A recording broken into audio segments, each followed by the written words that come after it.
Welcome to the Sunday Night Chat. I'm Mike. Oh boy, I did write some notes down. I'm probably going to go off on some things. I can't remember the videos I did this week. It's been a weird week. I'm a little down on myself a little bit because the project I've been working on is going slow. It's going to pick up this week, finally. It just took so long to mill all that lumber. And then Friday, I lost a little time because I made a change to something. There's a wall hung cabinet, and I wanted the shelves to be thinner material than the case material. It just would be smarter to look better. It's one of those things that I noticed. So I spent a big part of the day just remilling those boards. At any rate, on Thursday afternoon, Dave came by. If you guys don't know, Dave's he's part of our world here. He's also an Astrovan owner and great guy. 4x4 dude. I believe he was one of the guys that helped start King of the Hammers. He's a climber. He's a great guy. Married to a great lady. And he's my guy, man. Like when it comes to metal fabrication and whatnot. So I asked him to make me a test for these brackets that I'm going to use to hang. There's going to be 3 floating shelves involved in this project. And so he brought that over. And so a lot of times when Dave will do that, we'll go out and have a burger and a beer or something over. Usually it's the Snake Pit on Melrose because it's close to my pad. And so we did that. And just a funny thing to mention, we went for this walk and we walked into the shop and there was this lady in there, this older Russian lady who was actually, still pretty attractive. Interesting sense of style, thick rimmed glasses and whatnot.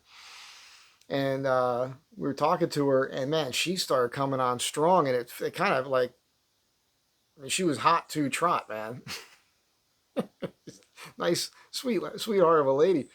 But I was kind of flabbergasted by it because that doesn't happen to me anymore. I thought I lost it, like I've been losing my hair, which goes hand in hand. But apparently, maybe I still got it. So it's a nice little ego boost. I need that every once in a while. Been talking to this really nice girl. And I have to every once in a while. I feel like I almost have to ask for it. I just need a little ego, but just a slight ego boost.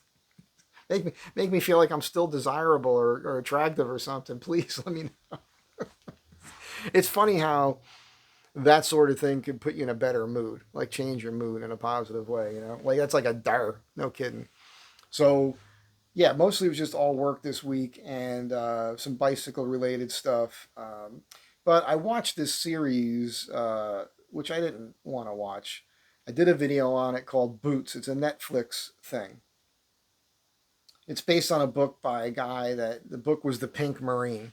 And I'm not going to get all into it here because I did a video on it. But I'm mentioning it here because there's a lot of stuff that I wanted to say that I didn't say in the video. And, the thrust of this is in 1990. This guy went to boot camp and he's gay, and so he's got to hide it because they're saying it was illegal to be gay in the military at that time, and Marine Corps was hardcore on that and everything else. And towards the end of the video, I wanted to kind of break down what I had problems with the boot camp because it's just, and I talked about that, but I ended up sharing a bunch of my own stories in the video. And so a couple things I want to say before I get to the final point on this particular point of this video is, number one, my issues with it are the fact that what's going on there can't really happen in boot camp. Like all the jibber jabber going on, the way that they shot it, and they didn't, focus on. It's not about boot camp. That TV show's not about boot camp. It's about the gay guy's experience in boot camp and the way he sees it, and that's what you got to get through. So. And I realize like I should be careful on it to a certain degree only because I watched other videos on it and reviews and whatnot. In the comments, a lot of people like the show, and some people were in the Corps at that time, and there was apparently a lot of gay guys in, and they tell their experiences. So that's fine. All I'm saying is if you were in the Marine Corps and you're older and you look at this, you're going to be like, come on, man, this is ridiculous. That can't happen. So there's that. It would be fun for me personally to take every episode on that show and break it down because there's a lot of things I could have fun with and make fun of it and point out like, well, that's not realistic, but I understand why. It's a TV show. They can't get it exactly right. And the only way you're going to get a show about the Marine Corps made these days is if it's anti-Marine Corps, or anything anti-military.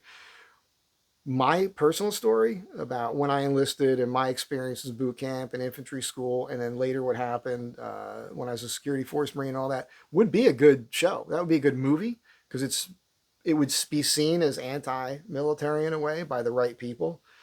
But I have a fantasy of it would be a great TV show.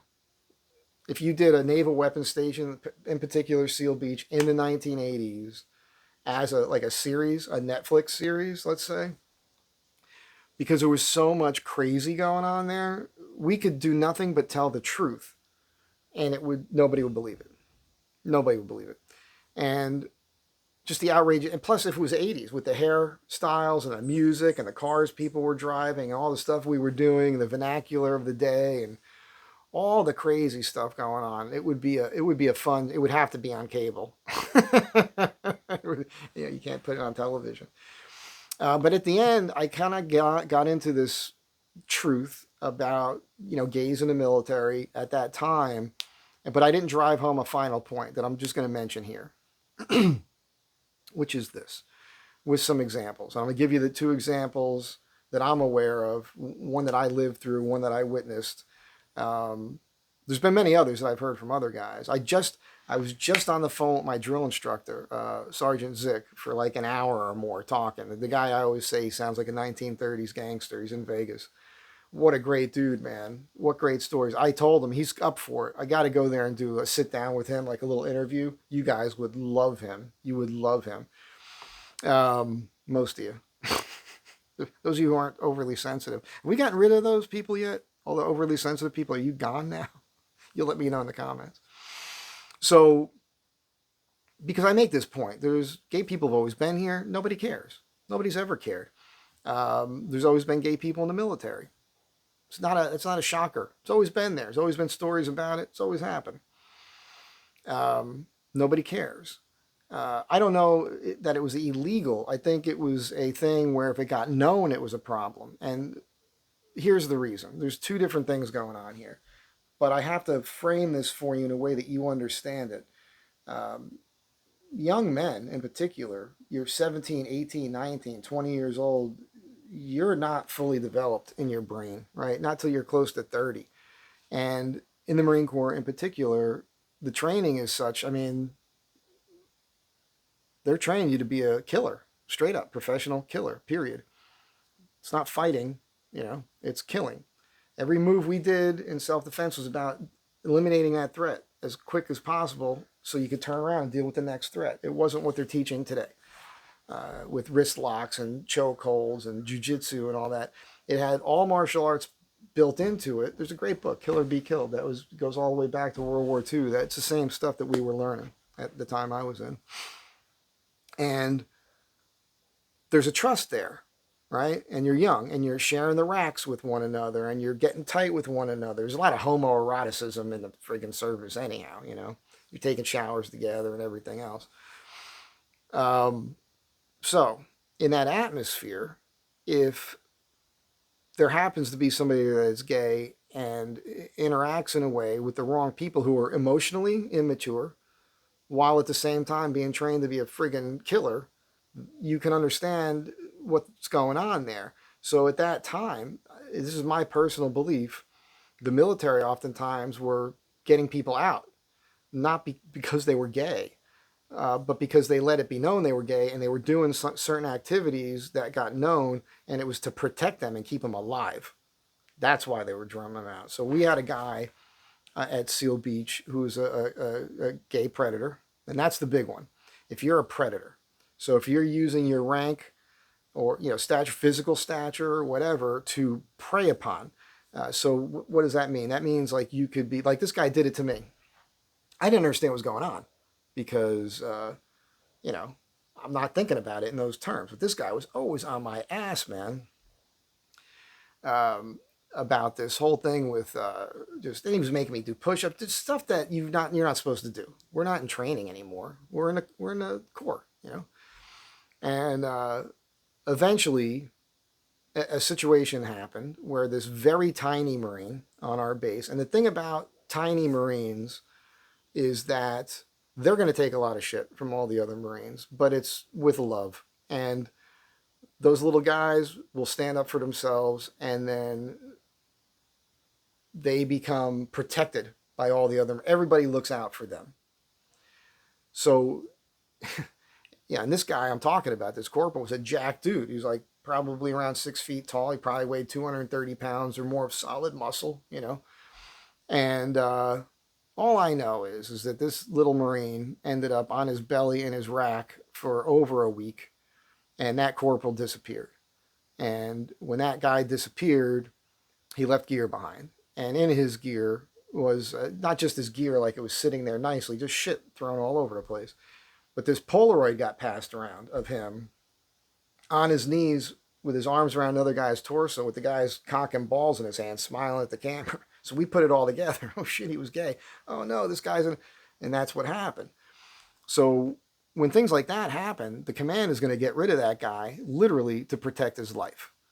Because if he had stayed there, he would have died in training. There would have been some training accident that took him out. And that's what's actually going on. But you can't have the President of the United States or a general or any high-ranking Congress member, somebody come out and say to the public. So the reason why we have to, get some of these people out of the service who are gay, it's because they're going to get killed by their own people because of their behavior. That's the difference. So it's no different than, it's not that they're gay, because you could be heterosexual. If you turn out to be a rapist, right, and somebody knows about that, the same thing is going to happen to you. You understand what I'm saying? Like, there's not a high level of maturity going on there, but in particular with the Marines, with their mindset. That's the reason. There is a story, and I told it in this video, and it's true. I mean, I don't know how the true part is. There's a Marine in the 90s who was on the news, I saw it, who was found treading water 3 days after he fell off of a ship. And I believe it was an aircraft carrier. I could be wrong, but I'm pretty certain it was an aircraft carrier. He was found treading water in the Red Sea by a shark fishing boat. And I remember thinking, wow, poster boy from the Marine Corps survival, right? You would think he'd be on all the recruiting posters and everything. And then the story just disappeared. And I couldn't even find it on the internet for a long time. You can find it now if you look for it. So that was the end of that. And then there was a guy I knew who was in for about 30 years. And he told me back then that he had ran into a few guys that were on that boat. It turns out that's the same job I had. Security forces, it's like the Navy took a percentage of the Marine Corps for deployment on naval installations with nuclear armament, which means land bases, battleships, aircraft carriers, submarines, anything with nuclear power or nuclear arms had a Marine security detachment. And all you did was train and guard this stuff, and you were also a quick reactionary force. So if something popped off around you, those Marines could be sent automatically to deal with that threat. So you were training, and you were actually training, like for us, we were training in a way too, like if we had to go into Seal Beach or something, there's a lot of house-to-house stuff and all that. It was fun, clearing houses, taking hostages, getting free from being a hostage, all that stuff. I loved that stuff. And at any rate, this guy, the story went away, and then the friend of mine who talked to those guys on the boat, they told him same story. This is hearsay. I can't prove that this happened, so I don't want to disparage the guy if this isn't true, but it's the scuttlebutt that I heard. Those Marines on that boat threw him off it because he was a gay predator. So not nice, not correct. I'm not saying I condone it. I'm just saying those are the things that happen. Now, it's a different climate today, and everything's okay and everything's accepted. There's a show on Netflix about a gay Marine in boot camp. There you have it. So, but the same shit applies. It wouldn't matter if it was heterosexual. If your romantic proclivities are getting in the way of your job, when your job is close with and destroy the enemy, that's a weak link in the system that does not need to be there because it can cost lives. Period. So it doesn't matter whether or not you're gay or not. You understand? You have to separate. And this goes to emotion. That's really what it boils down to. And that's why they frown upon that sort. That's why the whole thing with, I mean, there's other things with women in combat roles, right? They just can't do the same thing men can do physically, period. Can't do it. So, but the other thing is having a woman in a combat role fucks with the brains of the men around them because they're going to go out of their way to overly protect that woman when they should be focused on closing with and killing the enemy. You understand?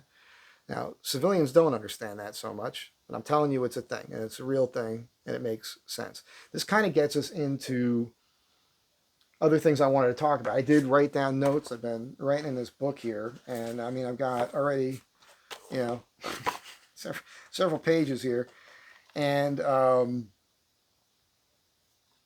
don't know if I mentioned this in the video last week when I was talking about like emotionally unstable people, and I always get this criticism here about going off on women.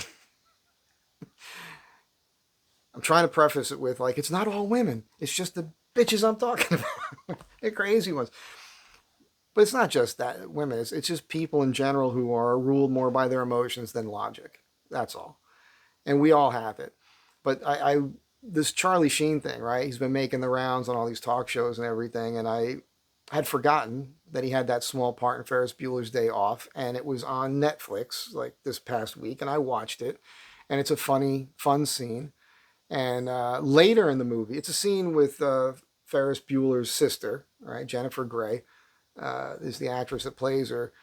She ends up in the police station sitting next to this character played by Charlie Sheen, who just starts talking to her, and he makes her realize she's the one with the problem because she's upset that her brother is getting away with everything. And she has a problem with that instead of focusing on her own problems. And later, you see her making out with him. Right? When the mother comes to pick her up from the police station, in the background, she's making out with Charlie Sheen. And now she's in a good mood. And then because she's in a good mood, because she made out with a dude, which is like the same thing as saying, getting laid or something, because that's really what it boils down to for you angry, bitter people. Get laid, man. That's all you need to do is get laid. I've heard people that I know that are very emotional and they're angry, and then they'll say stuff like that. Oh, I just need to get a little slip out. And that's what it is. That's all. That's what it is. If you don't have any alone time where you can even take care of it yourself, that's a freaking problem too. So, you got to rub one out once in a while. Zick, the guy I was just talking to on the phone when we were in boot camp, he used to tell us that. Well, he told us that once, towards the end of boot camp. He's like, you gotta rub one out at least a few times a week just to keep the pipes clean.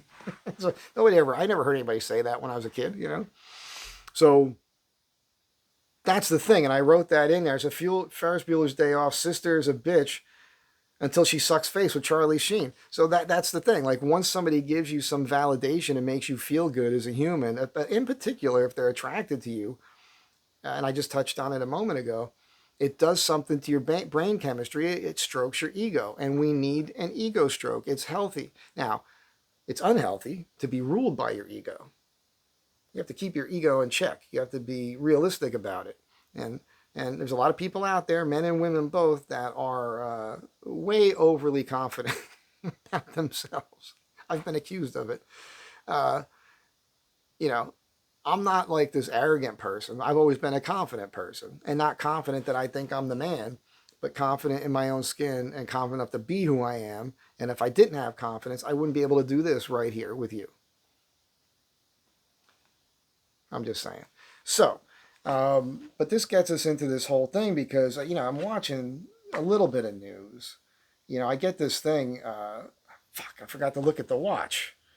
I think I've been talking for quite some time now. By the way, I'm wearing the copy of the Chronosports 30 that Tom Selleck wore as Magnum PI in Magnum PI. Hence the shirt, which I found Thursday with Dave. I walked into a thrift store and found this is pretty much the exact shirt. It's even got the Hawaii logo on it, the label. It's from Hawaii. It's 100% cotton. And it's me. It's me. If I was going to shave, I could shave the beard. Unfortunately, I trimmed the mustache too much. But if I have the bushier mustache and a Detroit Tiger cap and this t-shirt and this watch, I got a Halloween costume. I wore this because it's 80s and I'm talking about 80s stuff. Right? I'm talking about boot camp when I was in. We're going to talk about another movie here in a second. But again, with this news, cycle crap. I get accused of this whole like, oh, you're Fox News worldview or something. I'm not watching Fox News. I don't have Fox News on the television all the time. I get my news mostly from YouTube, and yes, there's clips from Fox. There's also clips from CNN. I watch a lot of that. MSNBC, because I want to know how crazy these people are. It's so insane. Because the latest thing has been this East Wing thing, and shit, did I do a screenshot of this? It turns out like they're saying he did this without certain protocols or whatever, and there's a article 106 or something that they're saying he didn't pay attention to. I probably have all these numbers wrong, but when you Google it, and Google is your friend sometimes, in this case it's your friend, you're going to see that the White House, the Capitol building, and the Supreme Court building are exempt from that criteria. So they can all be remodeled and have anything done to them without having to go through all those steps. That's a truth. I looked it up. It's the truth. So there's that. But the other thing is there's all these pictures now that are coming out from, Teddy Roosevelt literally gutting, demolishing the whole inside of the White House, right, and rebuilding it, and FDR doing things, and Nixon putting in a bowling alley. And one thing, hey, the War of 1812 happened. The British burnt it down, man. Right? Dolly Madison saved the portrait of Washington. That's why it's got that burn on it. So if you don't know your history, right, this is the problem, ignorance. Ignorant people can be manipulated into being angry over things that are not real things. And that's what this is. And what it really is a distraction by the media to get simple-minded, emotionally driven people to be upset, make a big friggin' stink about it, so that they're not paying attention to all the good stuff that this administration is getting done. That's what it's about. That's the reality of that situation.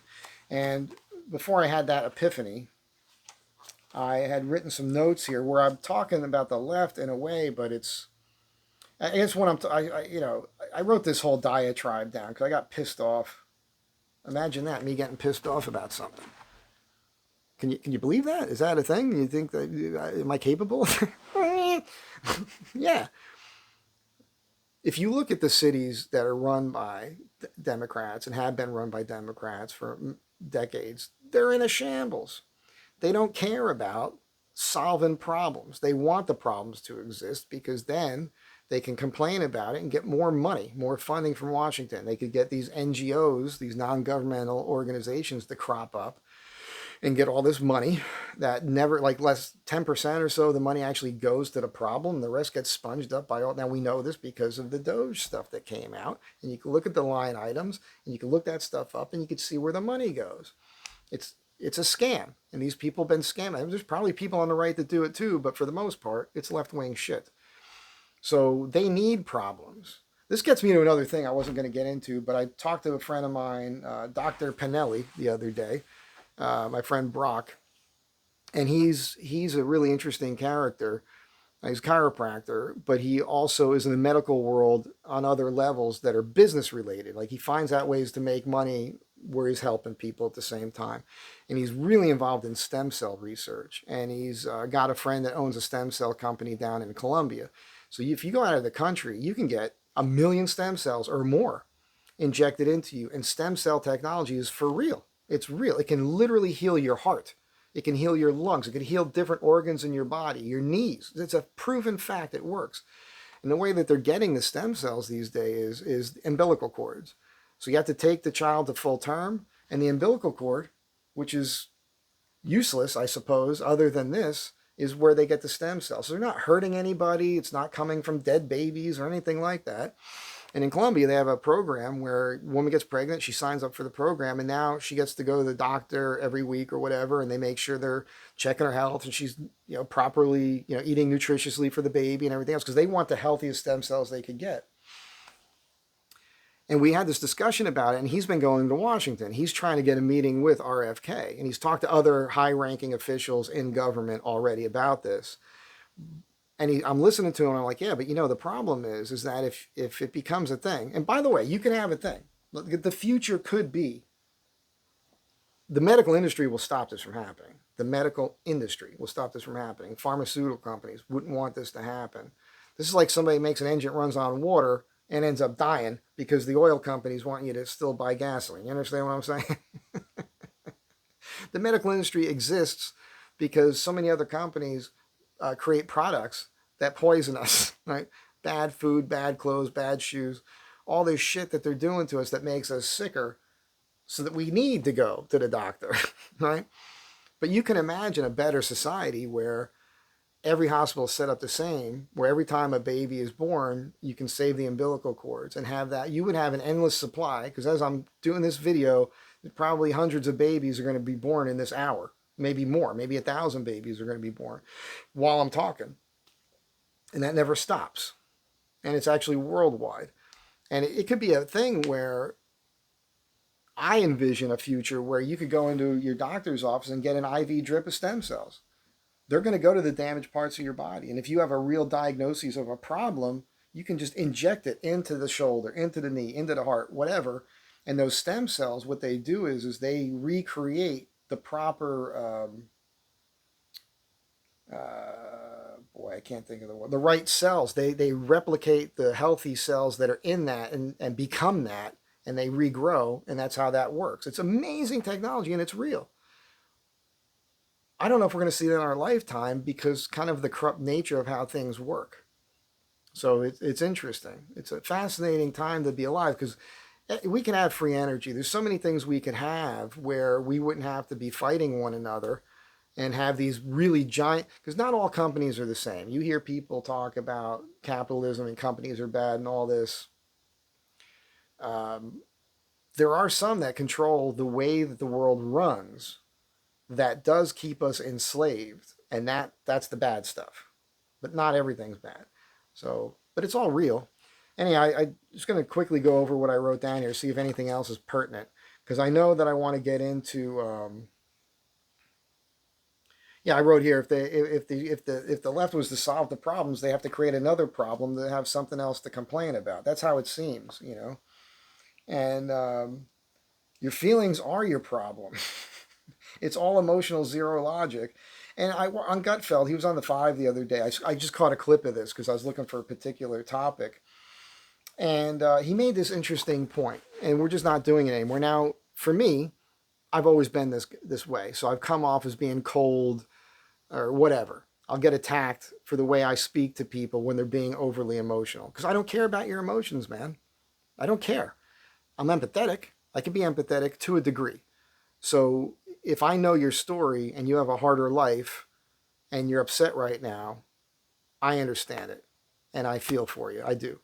But, you know, if you keep complaining about the same stuff over and over and over again, and you don't do things to change the poor choices you already made, and you never take personal responsibility for the actions that put you in that place, while at the same time hitting everybody else with your bullshit, your emotional bullshit, me this and me that, and you don't respect my feelings and all this stuff, and what you're doing is you're using that as a manipulation to get your way. And if you also happen to be the type that like whoa and flips out and yells and screams and curses and everything, well, now you're also a bully. You're like a scary tyrant bully person who's trying to use your plight that you created with your own decisions to manipulate everyone around you to get more stuff. And this is what we see being created in the world, in these cities with these programs and everything else. So it becomes this victim mentality that everybody's buying into, that ruins our society. It ruins the whole society. Like if you're getting different benefits from the government, for you to get the most amount of money, you got to be a single mom with no relationship. You can't have a man in the house. You can't have a working man in the house because you won't get the other stuff. And then the more, I knew a guy who worked for the phone company out here, and he used to tell me all the time, like, he's like, Mike, this is generational. He's like, I've been going to the same house for phone lines. This is before cell phones, right? So putting new phone lines, and there's multiple phone lines in the same house. You know, the same people are still having kids, and then their kids, automatically, they've been trained to go through the system. So you got multi-generations of people out there that do the same thing to feed off the system. And they believe now that they're victims, that they deserve it. And there's, it's mostly a racial thing. The whole reparations thing, which is total nonsense. Um, Actually, Zick just said, he was just being funny, I think, but he said, like, you want to stop this reparations discussion? You find all the people that are here that were brought here, like they could trace their lines back to being a slave. Well, they're all illegal aliens because they didn't come in properly. They were all brought here. So they should all be sent back to where they came from. Like, that's all you got to say. Say that and it's over. This is a funny way to look at it. I didn't come up with that, so don't be getting on my case about it. It was just a funny thing that this guy, he's like a 71-year-old Marine, all right, played on the Marine Corps rugby team. Wait till you guys meet this guy. Yeah, yeah, he was just wait till you see this guy. Well, you'll see him if you watch my boots review video. In the description box, I put the link to me being in his front yard with his campaign cover on, thrashing me. I'm doing push-ups and everything. It's pretty funny. So anyway, Gutfeld said all that, and I'm just saying he said there that he says it used to be you have to talk to these people, these emotional people, like they're crazy because because you have to walk on eggshells with them because if you say the wrong thing the wrong way, if you're too matter of fact or to the point, they're going to lose their shit and flip out, and you can't get anything solved. That's what he's alluding to. But he says, the way he put it, it was like, you guys used to have to do it with a question. And the exact one I think he said, this might not be verbatim, but it was a good example. It's a good metaphor for it. He's like, don't you think we should be careful about, driving straight here because we're on a pier? That's how, instead of going, hey, don't drive here, you're on a pier. Like, what are you, stupid? You can't do that to emotional people. So you have to, talk around this way, and it's so fucking exhausting. It's so exhausting. I don't have the patience for that shit. Many of you who know me, and if you happen to be more emotional, no, I'm not putting up with it. I'm not. This is what it is. This is what it is. Boom. Let's do that. The emotion shit is separate from like you got to get things done. So, but the left is like that. But it's not a left-right thing. It's a mental issue, and so you have a percentage of people out there in the population that are just wired this way for whatever reason. Now, I made a note here. Let me just get through this. I'm not doing this. I also think there's a narcissism involved with these people too, to a degree, because it's all about me all the time. And they'll accuse you of it being about you. But when it's this emotion thing and you have to, placate them because they're hitting you with these emotions, it's a tactic. Again, that's a manipulation, and I'm not going to be manipulated. At the same time, I wrote this, the big chill, because let me just do this for you here. I don't like being manipulated. People forced into being an adult before. This is the point. I had this epiphany today while I was thinking about this morning. I think the people who are like that, when you get to know them and you look at the lives they went through, it's possible that a lot of them had to become an adult at an early age. So, like, if you're in your late teens, early 20s, and you have a kid or something, let's say, or your parents die, or something else happens where now you have to be doing adult things, you are losing a huge portion of your development of maturity, right? Because your brain isn't developed yet. Because your brain isn't fully developed, as we keep saying, until late 20s. 27, 28 years old is when like everything kind of kicks in and your brain's like, okay, it's functioning properly now. Before that, you're a total fucking imbecile. You don't know it. You don't believe that. You think that you know everything. Talk to a 19-year-old sometime. They think they know every fucking thing. It's crazy. And you hit them with reality. It's like, you've been on the planet for 19 years. I've been on the planet 3 times longer than you have. I think I know a little bit more than you do. This is why young people shouldn't be voting. Yeah, that's how I feel about it, because they don't know anything. Everything they think they know, they're repeating because it was something that was put in their brain by somebody else. And what was the agenda of the person who put that shit in their brain in the first fucking place? Nobody's thinking about this stuff at this level. So what I'm saying is, and I think about single moms a lot, because I know so many of them. I've gone out with so many. I'm friends with so many of them. And it's interesting because they all have different paths. I mean, when I was 23 years old, I met this lady who's the head of the Educational Opportunity Fund at my college. And she was this beautiful Puerto Rican woman who drove this really cool sports car and everything. And I took her to my mother's wedding. And she was hot. And she was definitely lying about her age. She had to be 50 or more. But she told me she was 45 at the time. Now, she was a single mom at a very early age, like when she was 17 or something. And she finished school. She went to college. She had no help from her family. She had friends help her with the kids and whatnot. But there was daycare stuff involved at the time. This is going back to the 60s. Like, she worked it. She still went to college, got a degree. She had 2 kids on her own, totally on her own, worked. She worked full time with 2 kids and went to college, made it happen, and then ended up with a higher degree, ended up working administratively at a college, making a bunch of money, owning a house, owning a cool car, and, getting to, sleep with a beefcake like me when I was 23 years old. So that's one example.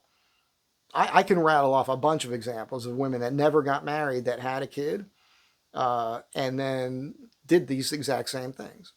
So it can be done. But what happens sometimes is, now you're forced into a situation where you have to take care of that kid, or you have to take care of this situation or this business or whatever it is. And you're not, I feel like some of those people get locked into that. This was their maturity level at that time, and they don't get the chance to grow beyond that necessarily, because now they're focused on just me and this situation, and I have to focus and get this done, and I have to figure that out, navigate the world. And that's the problem, because we're all more emotional when we're younger. And so you get locked into that. And if it's a situation where you do need help and all that, it's easy to fall into that victim mentality, and it creates a whole class of victims. And some of this, again, has been set up through the system, because when the welfare system came about, that's what it was. They set it up again. You can't have a man in the house, blah, blah, blah. I just said it. So for you to get the max, this is a situation you have to find yourself in. So there's that whole group of people, but then there's the other ones. It's the same thing. If you don't mature beyond this emotional state of mind, well, they know there's a whole group of humans out there that can be easily manipulated. And that's why, and how programming works, and I've talked about this multiple times, back on videos that nobody watched. Some of these videos got 40 views. Go back and watch them. They're like 4 or 5 years old. And I'm talking about this stuff back then, where here's a picture of what's happening. It's really happening. But while it's happening, or after it's happening, you either have narration over what you're seeing, or you got a bunch of talking heads talking about after, and they're telling you what to think about what you're seeing. That's programming. Versus that's why I love, if you're on YouTube, sign up for Forbes and watch that, because they have a camera going. It's just a live feed of what's happening. Like if it's the president, they're in the Oval Office or whatever, and he's signing a thing, he's introducing the people, and everybody's thanking him, and he's taking questions from the press. Watch that. Don't watch CNN or MSNBC or anybody else that's taking a 10-second clip of him answering a question that's out of context, and then everybody telling you how mean he is because he said it that way. That's the problem. You're being manipulated and programmed with bullshit. It's the whole thing about this East Wing thing. It's the exact same thing. You want to fucking build a house, you got to break some fucking eggs. You got to tear shit down. It's the efficient way to do it. Boom, it'll be great and better, and get over it already. It's not like it's the first time it's been done. And the whole thing pissed me off. So, I'll tell you another quick story about, because I have this friend of mine, same situation. So she had 2 kids, 2 different dudes, never got married. And she'd been a stripper back in the day and all that, and then ran a joint for a long time and went through a tough phase. And I've known this person for probably at least 20 years, maybe longer, maybe 25 years. Oh yeah, what am I saying? It's 2025. Definitely, I've known her. Wasn't friends with her when I first met her, but I've known her for over 25 years. And we've had spurts where we don't talk for years. Right now, we're on one of those spurts. It's been over a year. But I listen. And I listen to my friends, and I ask them questions about their past and whatnot, and then things get revealed. And really, this came up with this psychiatrist the other day because I told him, I'm like, dude, I do what you do for my friends for free. For years, decades, I was the guy people called when they were going through hard times, and stuff happened to them, and because I was with it. I was living alone and I can process things and I have the time. You can call me and talk to me. It's not like I got kids hanging on me or some wife, needs the attention from me or something. I got the time to talk to you. If we're friends and I care about you, I'm going to listen. And so she had never talked about these things that she shared with me. And I'll share some of them because they're kind of funny and interesting. But she had a mom that turns out when she was real little, she didn't remember any of this. It all came out when we were talking. When she was about 6 years old, she caught her mom cheating on her father. She didn't know it. Now that she's older, she looked back and goes, that's what was happening, clearly. They were in the room, in the bed together. That was going on. And she ratted her mom out when she was 6. And her mother never forgave her for that and hated her own daughter for it. Keeping in mind, the mom was the one cheating in the first place. How do you hate your own kid? But that's what happened. And so she treated her kid like shit to the point where, I saw the pictures with my own eyes, her mom dressed her up as a KKK member, told her she was a ghost. You look at the costume, she's wearing a sheet here, and then she's got a separate sheet pointed thing up there, and she's got a red cross on her chest. It's a sent her kid to school in the 70s dressed as a KKK member. That's a mother that hates her friggin' kids. You understand what I'm saying? Or hates that kid. And so when she got old enough, like 16 or so, and she's looking like a woman, she was like basically throwing her out of the house. And so she was just had this crazy life. And it was all because of that. And once she had that epiphany, and she would always bring it up with me for a long time. Like, I can't believe I never put that together. And she's basically thanking me and all that. So there's things that happen to us as kids that, you carry with you and it molds you and all that stuff. It's just amazing. But I just think it's interesting to analyze the things that happen to you when you're young because it clearly has an impact on your life as you get older. And so here's the thing about this manipulation thing. I don't like it.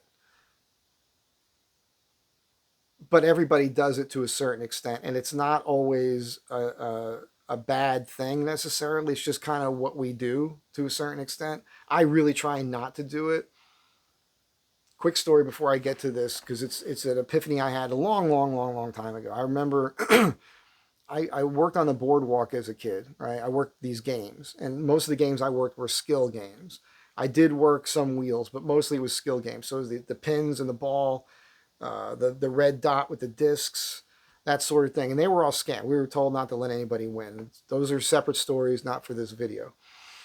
And you kind of have to manipulate people to a certain degree. That's your job. And I remember later, like the summer before I left for boot camp, it was the summer of '85. And I was managing a sunglasses store, the Sunglass Menagerie. I've told all this here before. And people would walk in, they want to spend, $3 on a cheap pair of glasses. And I would point out that, that those things aren't good for your eyes. And I knew everything there was, to know about sunglasses. And then, I get them looking at a pair of $20 or $30 glasses, a pair of $40 to $70 sunglasses. And then, but I'm having fun with them, making them laugh and everything else. And then you get to the most $320 pair of Porsche Carreras. It'll be like, hey, look, I'm making this very short for you for the sake of the time in this video. But basically it's like, you put them on and they're like, yeah, I don't expect you to buy these, but look how cool they are. But then I'd sell them. And I would sell several pairs of Porsche Carreras a week. And I was getting a commission from that. And what freaked me out about that was I knew what I was doing. And it messed my mind up because I realized that you can manipulate people. And that it's a power that you can have over people. And I did not like that. I don't like that. My life would be so much easier if I just bought into that and just did it. I think advertisers are like the devil, So that was a big part of like putting me into a depression to a certain extent.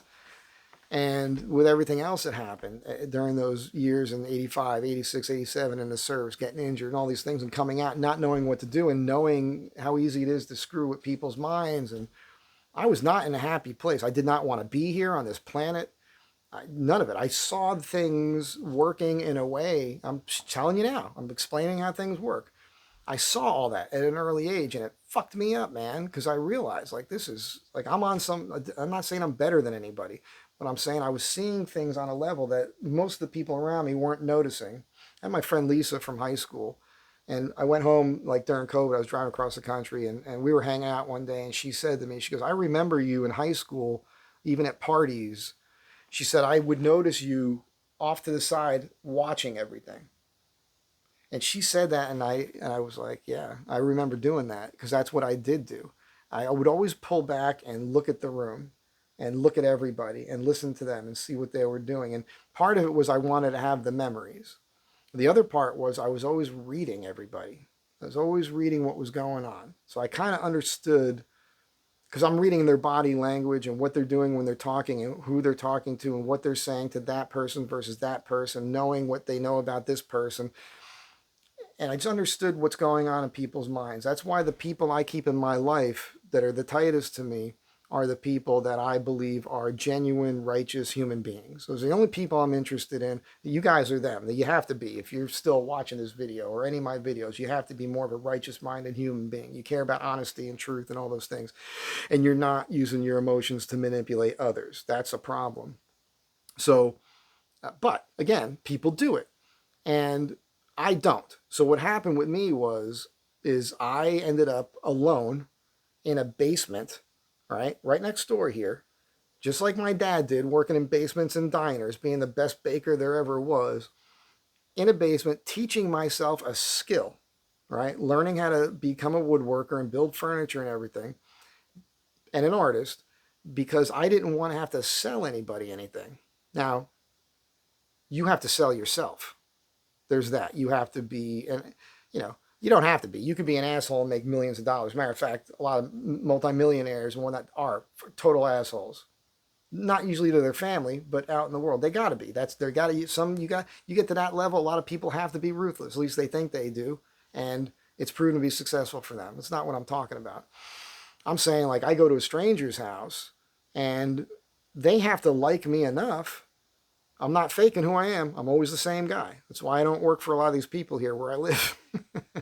But they have to like you enough to be willing to give you money, so you're going to do something. There's that. But my thing was, I didn't ever want to have to. I don't want to sell anything to anybody, other than who I am, maybe.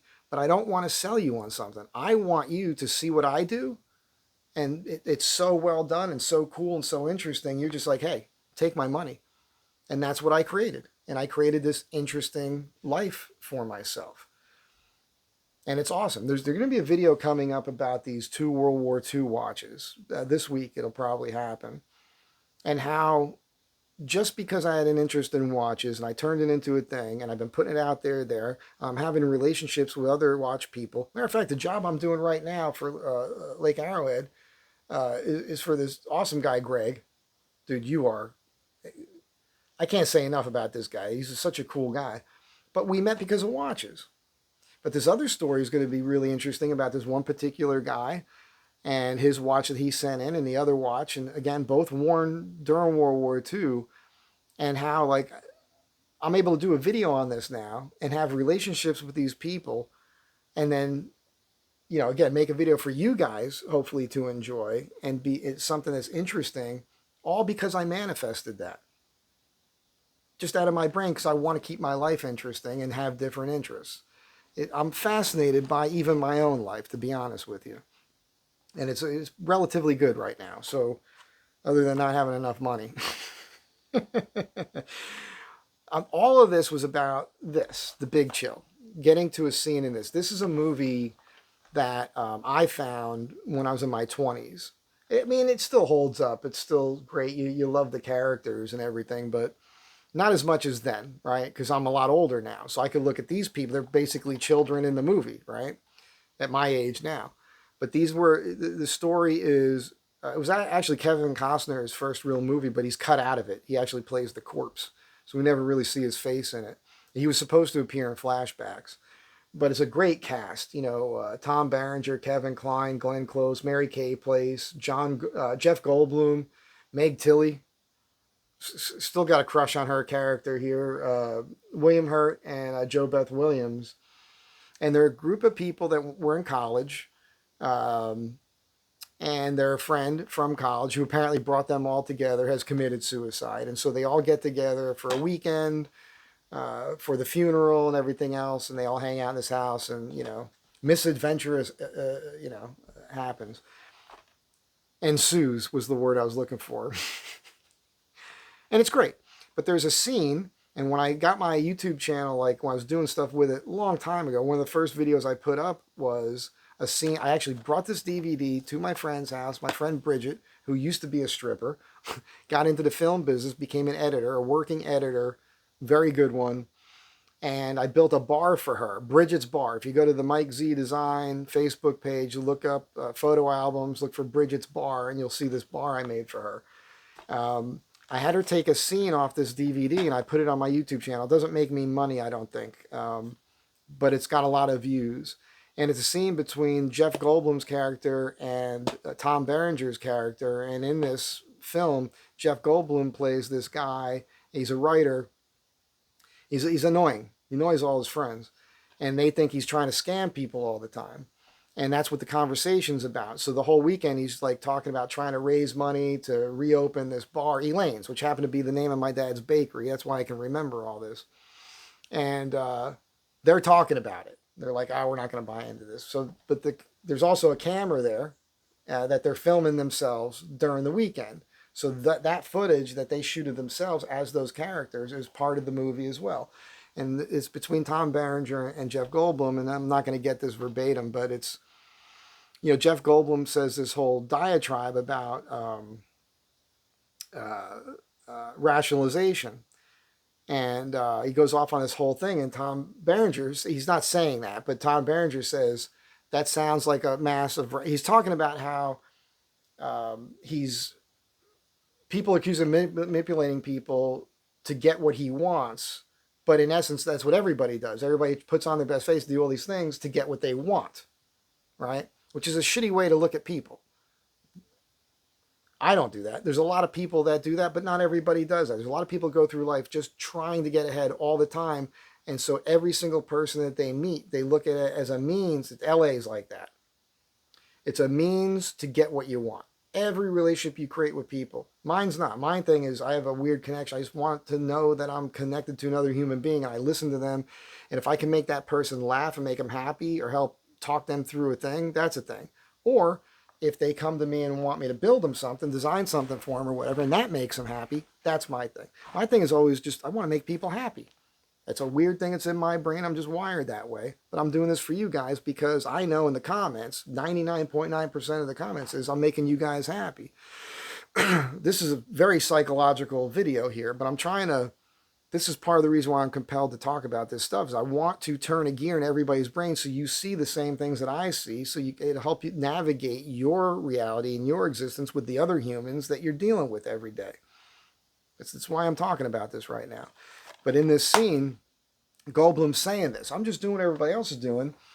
And Berenger's character says, why does that just sound like a massive rationality to me? And Jeff Goldblum says, don't knock rationality. Where would you be without it? You couldn't get through a day without it. You couldn't get through a week without it. He goes, oh, come on, I could do that. He goes, oh, yeah? You ever go through a week without a rationalization? Oh, he says, I fucked it up. He says, Goldblum says, rationalization is more important than sex.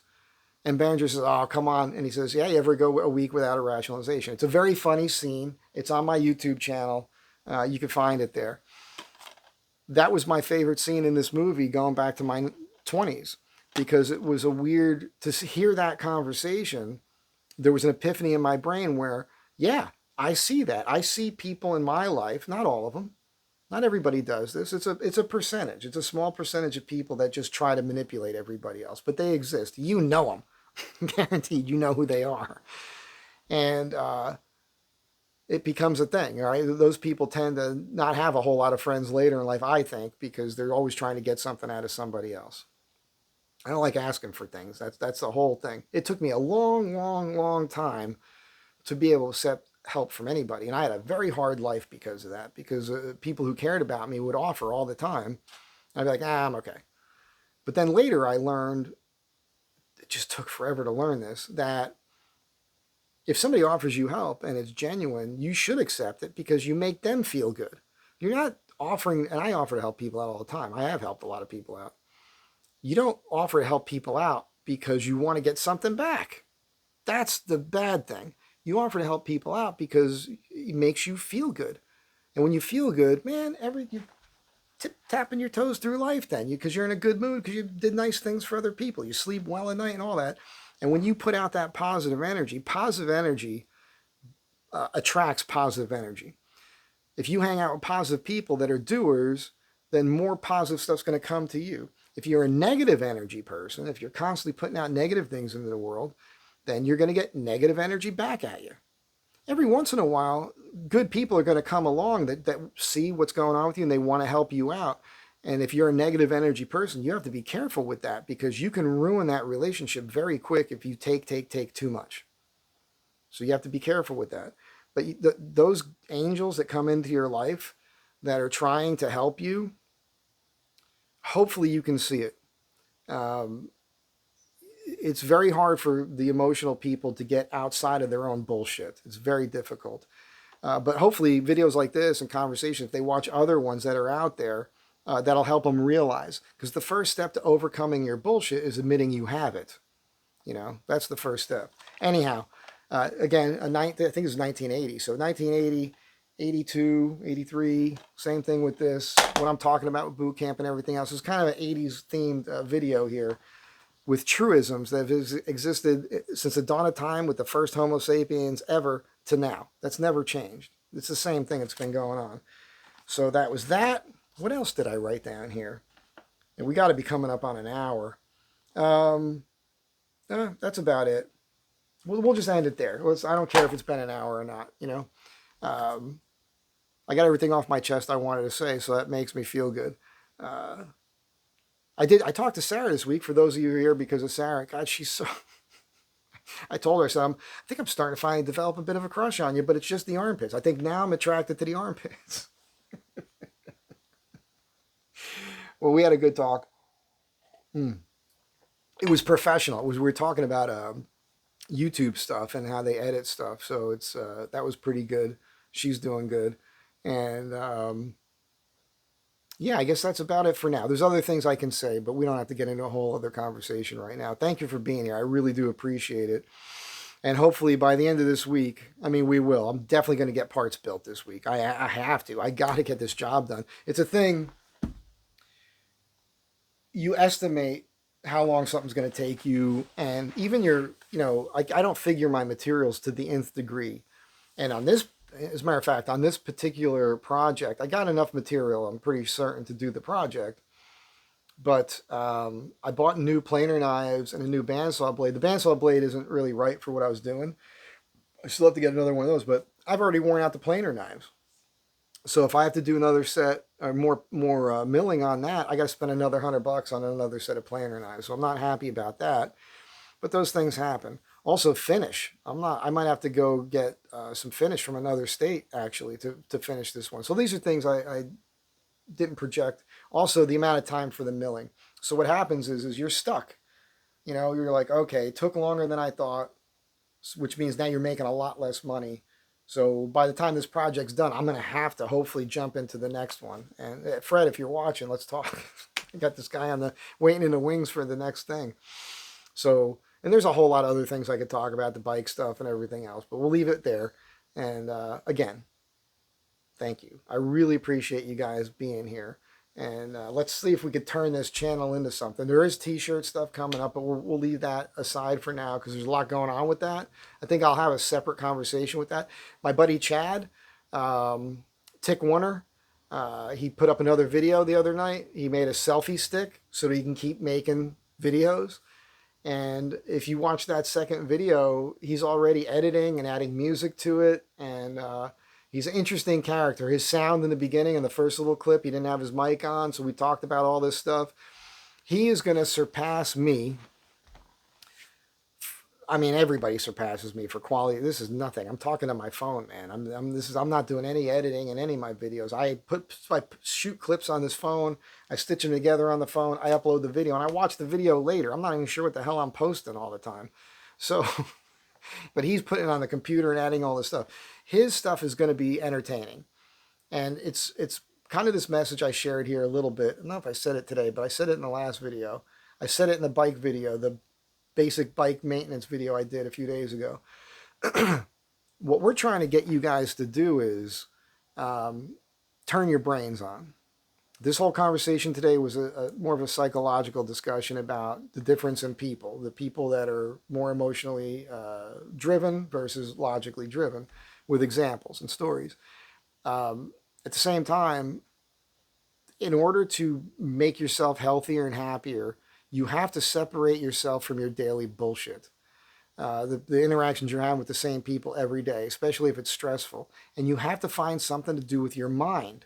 You can't just sit there. What happens is people are upset and pissed off and having stressful stuff, and then they put something on, and their comfort zone is being upset. So they watch stuff that upsets them. And so they're watching drivel, like the stupid cable news and whatnot, and it makes them dumber and angrier. Whereas if you shut that off and if you just created a hobby for yourself, draw something. The main thing, if I can get anything through to you, the main thing is for your brain to be happy, healthy, and function, and stay young and avoid dementia and all these other issues, is you have to have something and different things that you're teaching yourself all the time. You have to keep learning new abilities, and you have to learn how to work with your hands and your fingers and create something out of your brain. It's really good if you could do it on a high degree of proficiency, because then you could be like me and you can actually sell things and make money. That's how I live. But anything, art, ceramics, if you don't have money and you can't afford to buy art supplies, this is going to sound crazy, but I think this all the time. Like when I ride the bike, if you walk the streets and pick up trash out of the gutter, you can make an assemblage art piece. Doesn't take much.